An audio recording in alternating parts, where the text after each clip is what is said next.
Streetgrammer 1. Representation, obviously. So today we're talking with Eve Nimbona about representation, and we are at Hillary's Salad on Saint Denis. We'll send the links in the menu. Links in the menu. Links, the links on the post. Well, I'll let Eve introduce himself and then introduce the theme of the day. And later on, he'll talk about the songs that he chosen for today's show. All right, guys, what's going on? My name is Eve Nimbona, just a guy who likes to chill and hang out. As King said, we're currently at Hillary's Salad, 3813A on Saint Denis, at the corner of Foix. We have just enjoyed a pretty good salad, bigger than what I expected, to be honest with you. As King said, basically we're just gonna talk our hearts out about representation, songs, and all of that, and movies. Most specifically. Got the opportunity to talk to the owner of Hillary's Salad, which is named after her, as a matter of fact. And do please come through. Please come through. Pretty interesting concept. It's based on the 9 personalities. There's a book written by Mr. Bear with me for a few seconds. Mr. Don Richard Risso and Russ Hudson. It goes by the complete guide to psychological and spiritual growth for the 9 personality type. The wisdom of the Enneagram. It basically says that everybody in the world has 9 personalities. The menu in the restaurants are actually based on those 9 personalities, whether that be a helper, achiever, investigator, perfectionist, and so on and so forth. So come through, check it out. They actually have they'll be having a workshop with a meal included on July 15th, 2018. The links will be provided in the Dropbox caption or whatever of the post, and the Instagram or the Facebook will be Hillary Salad. So please go check it out. All right. And today theme has been chosen by Eve. Obviously, he's the guest on the show, and he's the first guest because he was there when it was created. From the mind spoken into reality, and he has chosen representation. And if you would like to know the train of the theme, it's going to be the movie Bienvenue à Gondwana, and the second one is Black Panther. Black Panther. Obviously, we had to talk about Black Panther when we talk about representation, and I would like to let Eve tell us about why he chose those 2 movies and what he thought about the movies and what they represent for him. Obviously, we need to know what they stand up for. All right, yeah. So the first movie, Bienvenue au Gondwana, is a French film. It's a French comedy about a dictatorship and how elections are organized in this dictatorship. What is interesting about those 2 movies is the fictional representation of Africa. It's a pretty powerful. Cinema is a pretty powerful medium, obviously, because it deals with images. It has songs related to it. It also has storytelling, acting, and all of that. So there's a bit of theater. It's obviously literature, and as I said, there's movies associated with it. So Bienvenue au Gondwana is a comedy. The Black Panther, with the success it's had, is obviously an action movie, part of the MCU, the Marvel Comics universe. And those 2 movies were basically, or both came out within a year. So I think it was just great. Those 2 great movies, quite represent in different ways in Africa that we are aware of, and sometimes are at polar opposites. So that's that. Okay. And speaking about these 2 sides or polar opposites, obviously I'm thinking you're talking about the character of Chatala and his, I guess, arch nemesis, his cousin. I forgot his name. What's Killmonger, obviously. I didn't want to say the word right away, but what do you think about... Obviously, for me, I'd like to go from the back because when the movie is ending, you already have your own, I guess, your own direction, how you wish the movie to end. Your adrenaline is rushing through you, and you want a certain ending, because when you walk out of the cinema, you want to say, okay, it happened the way it validated my point. But that movie didn't validate any point. It actually raised a lot of questions, although it answered a certain question. The first question it answered is, can fictional Africa be a business, basically? Can you imagine a better Africa? Can you imagine a better African nation? Because when we talk about nation, we usually talk about countries, but this movie unconfused the two and says a nation is whatever the country people are, right? And starting from the imagination. What did you think about the end of the fight between those two cousins? Well, obviously it's a superhero movie, so I did know that T'Challa was going to win. But what's interesting about what Ryan Coogler did with this movie is that even if it's a victory for the Black Panther, King T'Challa himself, it's not a complete victory. It's not 100%, because in the process he realizes that even his father made mistakes. He also realizes that the kingdom he needs to rule will have to be different, and that's how he ends up wanting to opening up his borders, which he will end up doing in Infinity War, which just came out today. Excited to see it over the weekend. So that fight is basically an ideological fight, and they both end up learning something, both Killmonger and T'Challa, about the nature of who they are and what they dream of the nation is. Mind you, it seems that Killmonger has died, but at the same time, it's the MCU. I don't think he's actually dead per se. So we'll see what happens in the future. But I think he's still alive. Are you trying to say that they might have to bring him back because, I mean, he's won so many fans? I mean, if you see some of the people who relate to Killmonger in the costumes, even women actually, do you think he's going to come back? And where do you see him going? I mean, because there's this idea where, what is the idea of liberation? It was one subject that was touched. There's too many subjects that was touched. Yeah. But that one was the one that made people react. Yeah, right? Well, basically, my thinking is, first, when you look at Marvel, I mean, they were able to bring back Captain America's friend. They were able to save that CIA agent in Wakanda as well. So why not Killmonger, who is, after all, a Wakanda national, and on top of that, the king's cousin? They got the technology; they can do it. I don't know what role he will play in any form of sequel, because again, when it comes down to the liberation, it's such a broad topic that'll be really hard to grasp it all together, especially in all the movies that the Marvel universe will have. So I don't really know. It'd be interesting to see where they take it from there. I think that everything has already been said, but I do believe that it's a strong character that should come back and be able to grow in himself. Maybe he'll go soul searching. Maybe he'll rule a part of Wakanda. I don't know, but I think they should definitely bring him back.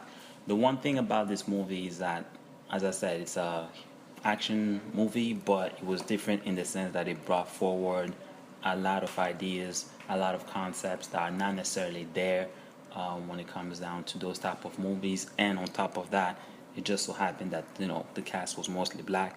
It was an African nation. Even if it was a fictionalized African nation, at least it was on the continent. The other movie, Bienvenue au Guantanamo, is closer in a way to the truth, because it makes a parody of elections. Mm-hmm. Those two movies actually deal with power and how it is transferred. Mm-hmm. King T'Challa was challenged by Baku and finally won, right? Then he was challenged by Killmonger and lost, but then won afterwards.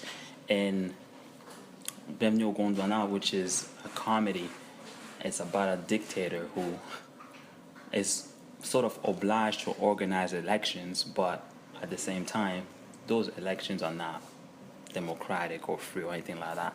It's mostly just a show for anybody to see, to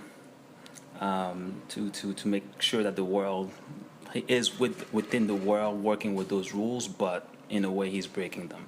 So a lot of Africans can relate to that. Maybe not African Americans or African of the diaspora, but a lot of continental Africans are able to relate to that and laugh at it. There's a lot of stereotypes that they poke fun at. So I really enjoyed that movie, that French movie, because it was definitely funnier than Black Panther. But obviously Black Panther had the action scenes and the adrenaline rush that we all seek in that particular sense. Okay, and coming back to the idea of representation, for those of you who didn't see the movie Bienvenue to Gondwana, I think for me, the fact that it's a comedy, satire, parody of satire is a good. It's a good word to put it, right? Yeah.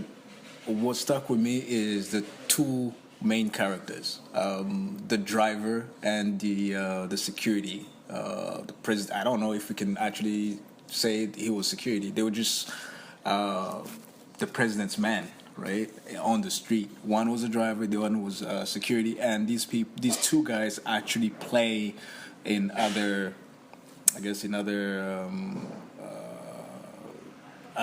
skits, or I don't know if we could call it skits. Yeah, there's a good chemistry. I mean, all those people, they're comedians who have worked together. I mean, they're part of Parlement du Rire, Canal Plus.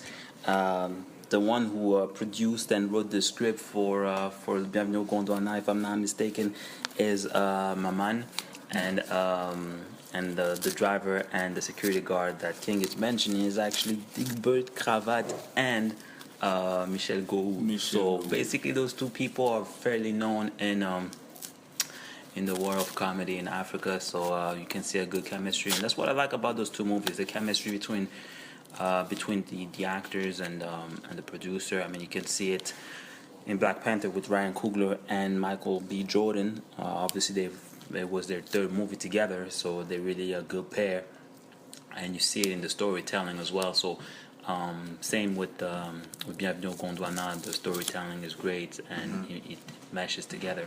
So when it comes down to representation, it's nice because on one end you have a comedy that doesn't take itself too seriously, though it deals with very serious matters, and then on the other end, when you look at Black Panther, it's obviously serious topics and action scenes and whatnot. But the good part about it is that you have sort of like the Hollywood version of it all, and you don't focus too much on. It's part of the package. You don't focus too much on, just the liberation factor. It's also entertainment that is there. And I think when it comes down to a representation, most of the time, for the African diaspora or minorities in general, it could be Arabs, it could be Latinos, it could be people from all over the world. Sometimes the topics are serious, and that's all we see. We don't have the possibility to project in a fictional manner the feelings that we have, which can be a good way to deal with the trauma as a form of therapy. Because representation can occur in so many other ways. Star Wars is a fiction, and a lot of people can relate to it. Harry Potter is the same way. People are. It's really a representation of Harry Potter is the ultimate underdog. He lost his parents, but he's the one who basically survived Voldemort. You have other things like the Lord of the Rings. So all those fictional worlds do help in finding ourselves in a way, and it's great to have Black Panther as an action movie, but also have something like comedy dealing with something as serious as dictatorship and Banana Republic. So Yeah. I'm glad those two movies were made. Yeah. For me, what stuck out, there's a few important subjects that were touched that are really down to earth. The imagination. I know it's not down to earth. The word is down to earth. It's easy. It's simple to say imagination, but imagination, I personally think the imagination is bigger than the universe, but it's embedded in a brain that is smaller than our head, right? And that's one of those, I guess, yin and yang. How do you imagine yourself, and how do you fit in? What I saw was a nation imagine itself in the future, but also relating to its past. That's what Black Panther. That's what Black Panther is represented for me. There's so much criticism that we can throw at Black Panther, but most of it is it's actually welcomed. I mean, you can criticize the methods used by certain characters. You can criticize the movie itself, how it represents. Like, we come from Burundi, right? And we were so excited to know that drummers were in there. Yeah, exactly. But then they were dressed like the warriors from Burundi, right? With a cross. With a cross across the chest and the lion skin. But then that's in our imagination, because obviously in the past there were drummers who were dressed like that. It's only new in the last I guess 70 years, or not 70, but since the 60s, that the drummers have been wearing red, white, and green. Yeah. Right? But before that, they used to dress like warriors, because they were actually warriors at the same time, right? So representation is a big deal, because it actually helps people participate in the construction of their own identity, right? Yeah. And I've been saying this for a long time. When we talk about fashion, for example, people tend to think that fashion is something so. They're very neutral to fashion and black fashion, right? Until somebody else, when I say somebody who's not African, takes it on a runway in Paris, New York, or Milan, and then most people go up in arms, and they start screaming appropriation, and they start screaming theft. No, it's not just theft. appropriation, but cultural theft. But then most of, like, the shirt you're wearing is a pang, right? Yeah. It comes from many places. Many places use print, but we have made print our own, and that's some kind of cultural appropriation. That is, it's not really cultural appropriation, because we didn't say,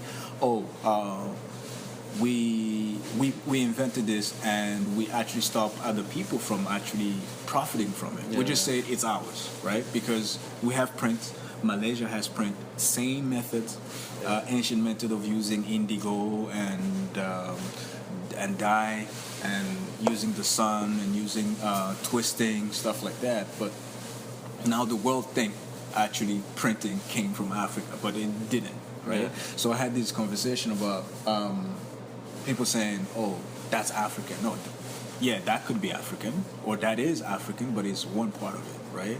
Exactly. There's kente, which is weaving, which is probably the best type of clothing that you can find on the planet, right?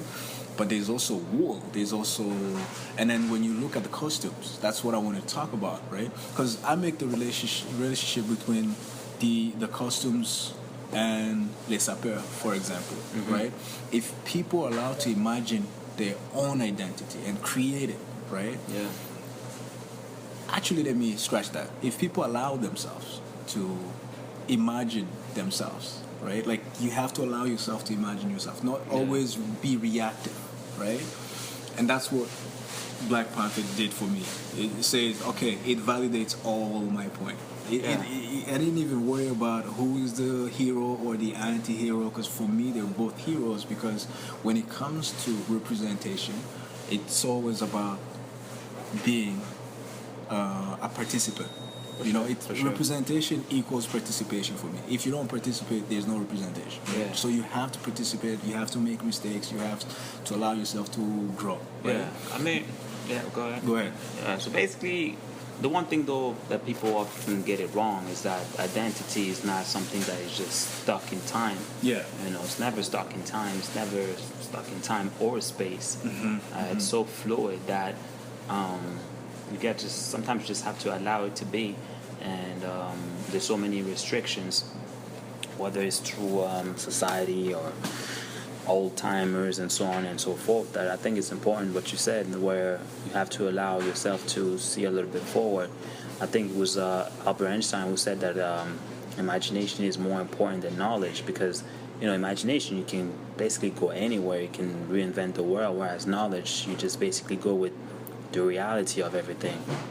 So the one thing about Black Panther is that, we call it African movie. It was a little bit of everything, It was actually, to be honest with you, it was actually an American movie, because even if they had people speaking in African accents, which every actor kind of used its own accent. Its own accent, yeah. Like we had exactly Baku went with Nigeria, Lupita, and my God, why am I forgetting her name? General Okoye, Danai Guerrera, I think that's her name. Lupita and Danai, they actually went with, Eastern and Southern African accents, which, it's their accent, that's where they're originally from. We have Forrest Whitaker, who kind of went with more or less an Ugandan accent from the last King of Scotland. King of Scotland. It really felt like he was of course, it was a fictional, not only a fictional place in our minds, but even it worked. It worked in itself. You wouldn't. Maybe you could say that it's not realistic because everybody kind of came in with their accents. Some accents were better than others, so on and so forth. And you can even look at the simple fact that if you wanted it to be very, very realistic, then all of them should have a native language, right? Like they shouldn't even be speaking English. So you could say that it is a Western movie in that sense, but still, it doesn't take away the fact that some parts of it are. Some part of it hit the mark, and that's what it is about identity. It kind of represents our world as well, because we're Westerners also, despite the fact that our origins are from the depth of Africa, if you will, and even I'd say the heart of Africa, or the heart of Africa. The depth is kind of pessimistic, but we own those languages. We speak English, we speak French, and all of that. Some of us even better than our native tongue. So it's not far-fetched to have somebody in the African nation speaking, that language with an accent that is not from the Western world. But this just come back to say that identity is fluid, and what is real or authentic today may not be the same as tomorrow. We don't live the same lives as our parents.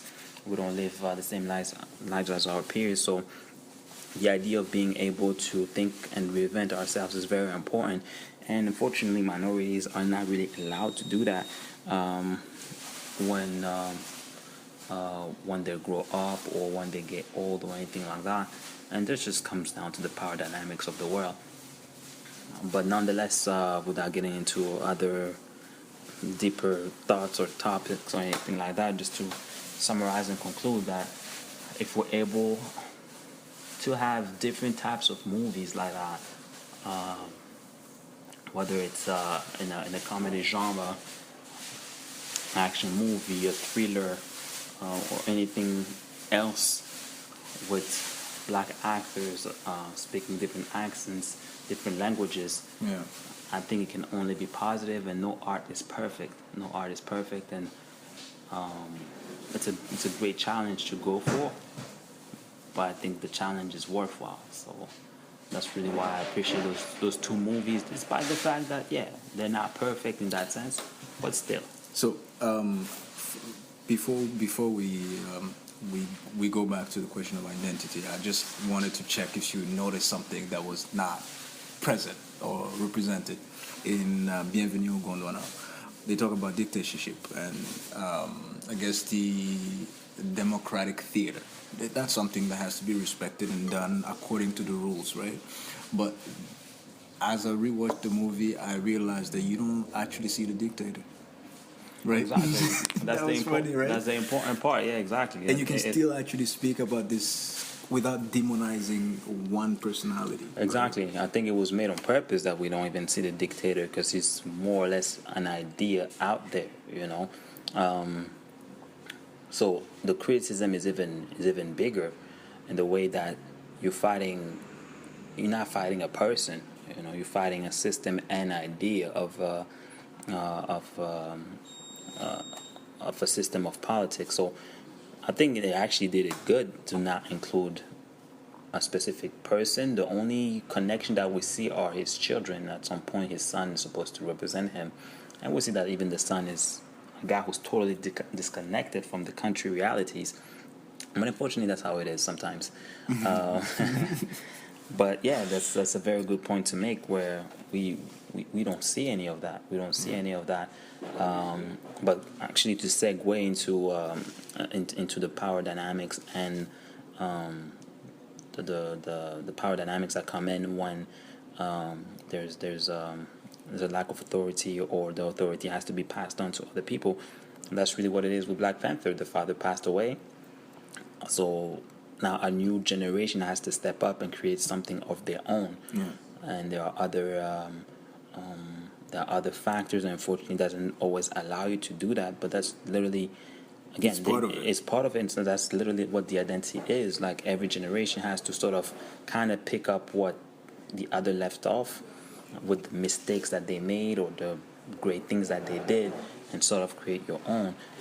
Bienvenue au Gondwana doesn't really focus on the children of the dictator, though you see them, but it's still the same idea that certain people wanted something else, and we're fighting for that. So yeah, I like the fact that you say we have to, like the new generations have to take on the task of, forging their own identity. But there's one thing that we also have to say in when you see the construction of the two characters, T'Challa and Killmonger. Killmonger wants complete change, opposite of the whole structure of government and, I guess, international relation that Wakanda has with the outside world, which is really the outside world, because they don't even know if Wakanda exists the way it is. And then you have the new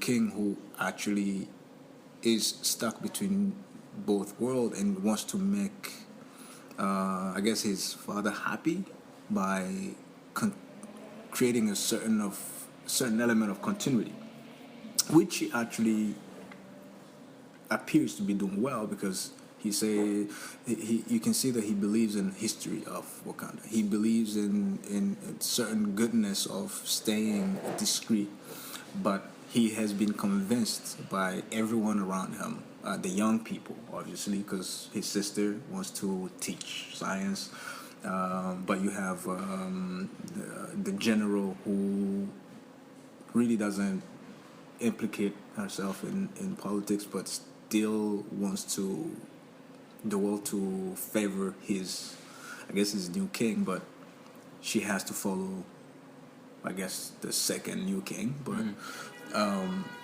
what I usually say is that there's no need to reject everything, but we, as a nation, people have to actually embody the past. Imagine, like, take some of the good from the past, and in the present, look in the future and say, this is what we want to achieve, and then make it work. But you cannot reject everything and then start over. Yeah. Right? That's what I got from the movie, and that's how I actually see change. Change cannot be something completely new, because there's nothing new we can create. You've got to take from what you have, because that's who you are, and then move on. But I wanted to talk about, obviously, we're two guys talking about representation. We're bound to make mistakes and forget about the representation of women in these movies. Both movies show very powerful women. Unfortunately, doesn't usually happen in whether any other Hollywood movies. Actually, you see a general with who commands an all-female unit that protects the kingdom.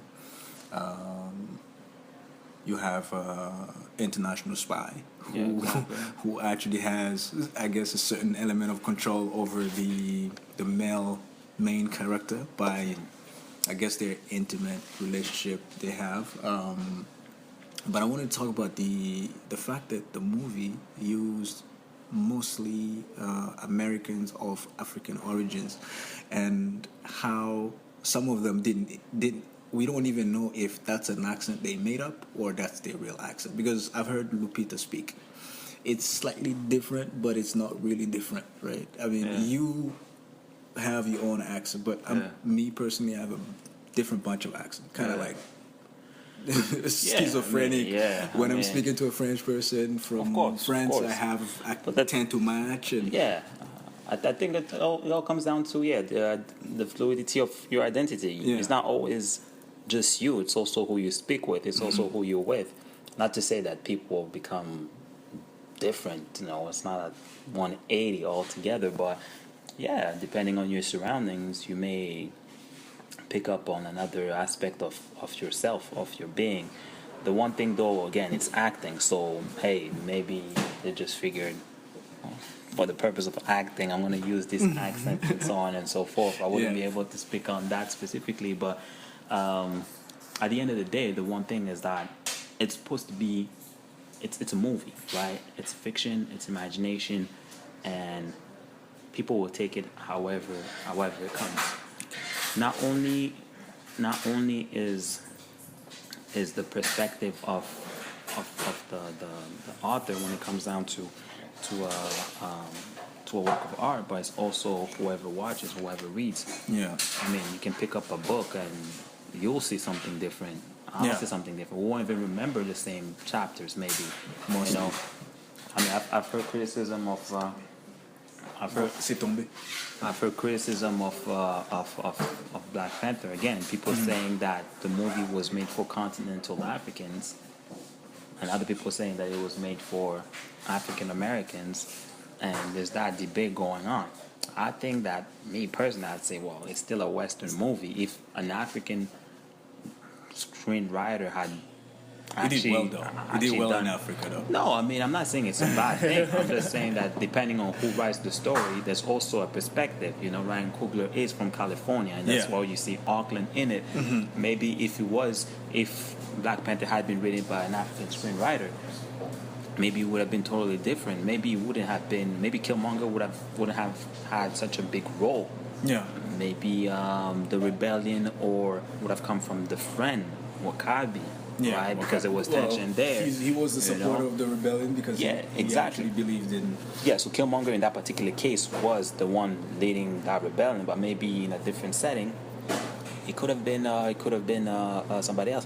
Maybe if a woman had written that script, maybe it would have been Okoye who would have led the rebellion.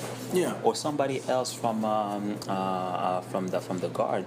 So again, not only. When I say identity is fluid, obviously you can't answer every question. No doubt. You know what I mean? When there's many issues, but go ahead. With the question what I was getting at about identity is that what people see of you and what you're projecting will always be different depending on the time, and that can reflect on the art, right? So.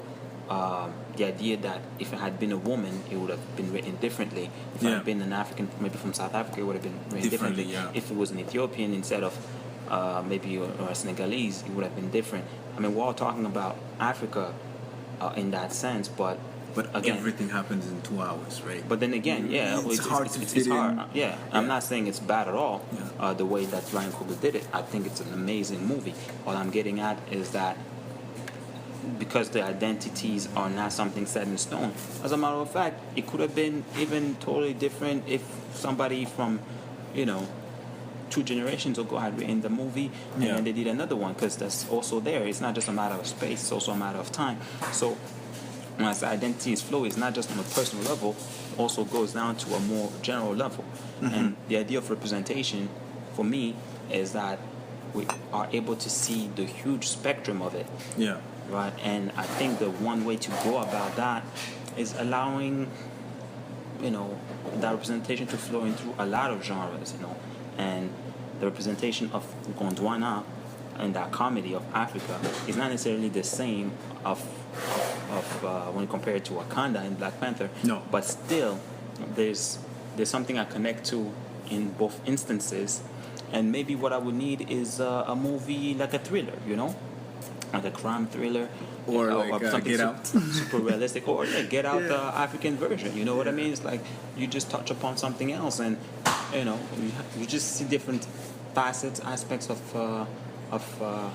the soul, if you will, the personal or cultural diaspora, etc. Yeah. And you're able to sort of feel more at peace, whether you laugh or cry or feel the adrenaline rush, The movie, so on and so forth. But the movie was really multidimensional. When we talk about rebellion, you have a rebellious character in there who's almost, we would say, a supporting character, because what's the name? I guess his girlfriend, the girlfriend of the king, played by Lupita, Nakia, right? She is an independent spy who is loyal and patriotic to the kingdom and the nation, but would not submit herself to the hierarchy or the structures of the home government, right? She would help. She would spy for them. She would do military work outside and liberation. Obviously, they open the movie with the scene of her actually being embedded in a terrorist type of organization that was kind of kidnapping people, which is something that is actually has happened in the last few years in obviously Nigeria and Congo and all that, right? You have a couple, one the general who was in charge of the security, and her husband, who is also, I guess, I don't know if there's a rank, but he's a warrior who is in charge of guarding the outskirts of the visible part of Wakanda, right? And they both have a vision of the future that is different. They're still loyal, right? So I guess that's the message at the end, is most of the time when there's a big issue, and it has to be put on a screen, the most important thing is that all perspectives are represented, but you cannot go in depth. Completely. Yeah, exactly. You can't develop everything. Yeah, that's for sure. It's kind of like open up a conversation. Yeah. Do good visuals, good scoring, which is something I wanted to talk about, but we can talk about it later because it's not about music or anything. It's a lot of things. The one good part about that movie is, interestingly enough, Nakia, which is Lupita's character, has the same ideas as Killmonger in a way. Yeah. The only thing is that obviously Killmonger is going even further into his he will step plan. Into So who knows if maybe Killmonger hadn't been that much involved, there would have been a change in that sense, in the same way, but less traumatic. Yeah. We're talking about rebellious figure. We're talking about women as well. When Bienvenue au Gondwana, actually, one of the rebellious figure is a woman. The one who she leads a group that is against the dictator running for another mandate. Obviously, she's the representative of that group. Her husband, who's the engineer? Who's never visible in the whole movie. Visible, yeah, exactly. But she sort of is, even if she represents her husband in a certain sense, he's still the one who is on in the action, right? So that's a good thing, That representation was there. Whether it was developed a lot, no, it wasn't developed that much. But again, it's very hard to plug in everything. I think that the director at that moment, screenwriter, focused more on making fun of how Westerners, how sometimes we want to help, but the way we help is just a presentation of our own vanity. Our own vanity, our own views. Exactly, our own views. But there's still there. There's still that representation there for women, which is great. And the one good thing about Bienvenue au Gondwana is that it is true that the engineer is sort of like a fictitious figure that we kind of see toward at some point. Yeah. But he doesn't play a big role. Exactly. The active person is a female character that is modern and very expressive. Exactly. Right? So we'll come back to that. I'd like to know if you had a song in mind that would actually, I guess 2 hours was not enough to speak about liberation or anything in Wakanda, or the 1 hour and a half in Bienvenue au Gondwana, but maybe a song that would speak to both or just to the theme of the day. Most probably Bob Marley. Bob Marley is definitely a great figure in terms of liberation. Bob Marley is always seen talk about identity and representation. He's always seen as a Rastafari who just loved to smoke weed and speak about peace and love, and just the whole peace and love thing without anything else to it. Just have fun and all.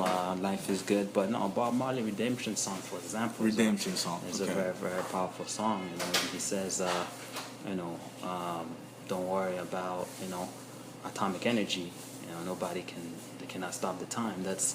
Cannot stop the time. Exactly. Okay. That's something powerful in the sense that's what we're saying about every generation having to define themselves. Look, atomic energy is destructive, but hey, no matter what, can't stop the time. So we keep moving forward. That's it, guys. This is the end of Streetgrammer 1. Representation, obviously. This is Browski signing out. Thank you and have a good day.